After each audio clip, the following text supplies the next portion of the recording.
The voice of Sherry. Durian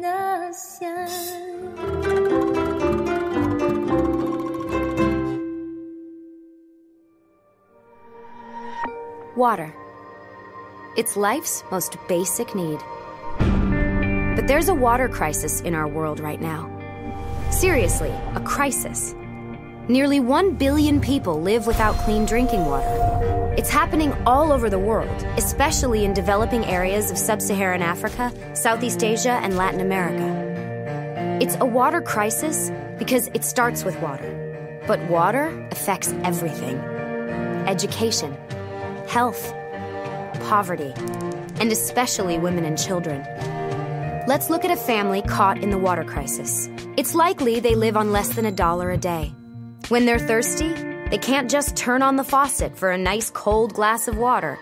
They don't have a faucet. Instead, the women and children go off to collect water. Many walk up to 3 hours a day to the nearest swamp, pond, or river to gather water that's been sitting out in the open, exposed to all kinds of germs. Time spent gathering water is time they can't spend learning to read, write, earn an income, or take care of their family. Some women in sub-Saharan Africa spend more time collecting water than any other activity they do in the day. And the walk isn't just hard, it's dangerous. The women are alone and burdened with 40 pounds of water. Many get hurt. Sometimes they're even attacked. When they make it home, the little water they've collected isn't clean. Some families know their water is contaminated with germs that cause diarrhea, dehydration, even death. But what choice do they have? Kids, especially babies, are affected most by these germs. About every 19 seconds, a mother loses one of her children to a water-related illness. And each day, almost 1 billion people are living this way. What is Walk for Water? Well, basically, Walk for Water is an initiative started by AVEDA globally to raise the awareness for clean water during Earth Month, which is in April every year. And how did this begin? It started 10 years ago when AVEDA committed to donate 100% of our limited edition candle to global green grant funds.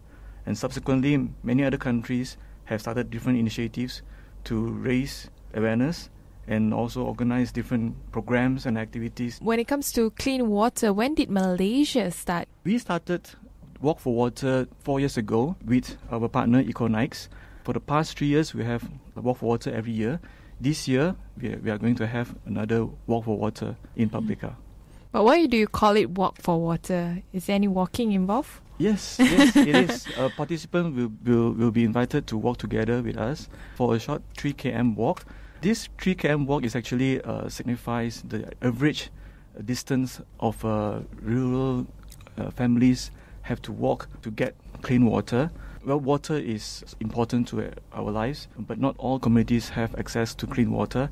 There are some part of the world they still have to walk a fair distance to get water for their families.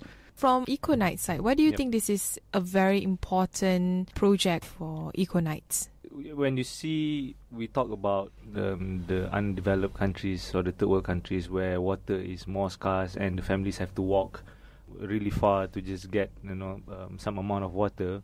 In Malaysia, it's not up to that extent. However, we do face a lot of water issues too, especially in the rural areas. Access infrastructure to get clean water is not really available to everyone. Although we are, definitely one of the fastest developing countries in the Southeast Asia. But what is more important is, besides the project to support these communities that need water, is to raise awareness about the importance of water itself. To give you some example, in 2013 and 2014, of course there are few data that we got, but on average Malaysian use about 250 liters of water every day.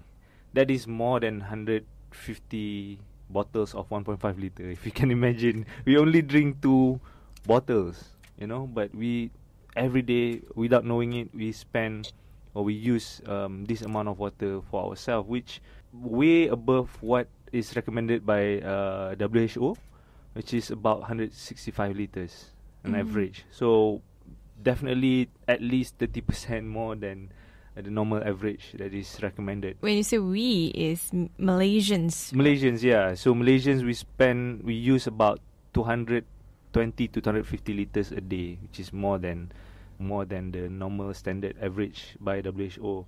And only 30% of this water that we use every day is for actual consumption, like drinking and cooking. And most of the time, the others the will rest? be washing cars, washing clothes, washing dishes, like those that don't really, like external use, apart from what we use for ourselves. And 70, when we say above 165 liters, which is about from 220 to 250 liters, not everybody use more than 165, but 70% of Malaysians use more than we should. That means there's 30% of Malaysians that still use around average, but more than 70% use over the actual amount that is required. That means people are wasting water a lot more than they're supposed to save, is it? This is I think it's quite simple. The water price, the water bill tariff in Malaysia is so cheap. Okay, nobody pays attention to it. In Selangor, we are subsidized. Yeah, in some and I give you another comparison. In 2014, I remember when I went last year to World Water Day in Penang. It's mentioned that although Penang has the lowest tariff rate, which is about 32 cents per 1,000 liters, that is way below national average. National average for water tariff is about 60 cents. Penang domestic consumption water is the highest in Malaysia, which is about close to 300 liters a day. So you can safely say that people are, when you have something that is cheap, you don't appreciate it. That's you true. don't feel that there's a need for you to save water or to even be more sensible when you use water. What about the rest of Malaysia? Another comparison I can say is that Sabah, for example, has the lowest consumption, which is about 110 liters a day.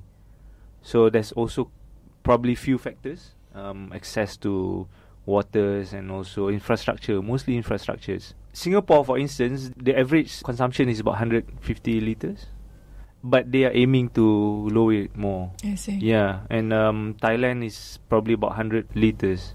But again, when you talk about, like I said, Malaysia is one of the fastest developed countries in the Southeast Asia compared to some other countries that is less, like a slower growth. Of course, we have better infrastructures. That's why access is better. But then the habits is something that we have to really think about. I see. Why do you think you want to focus on this project? What is the vision of AVEDA essentially?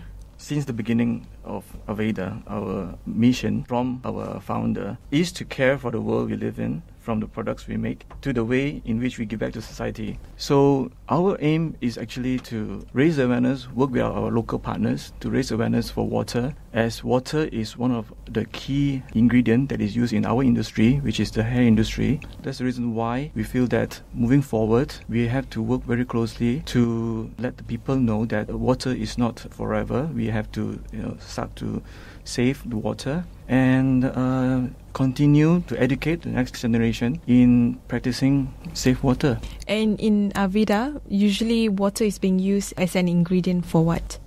Besides our products, of course, we work very closely with our industry, which is the hair salon industry.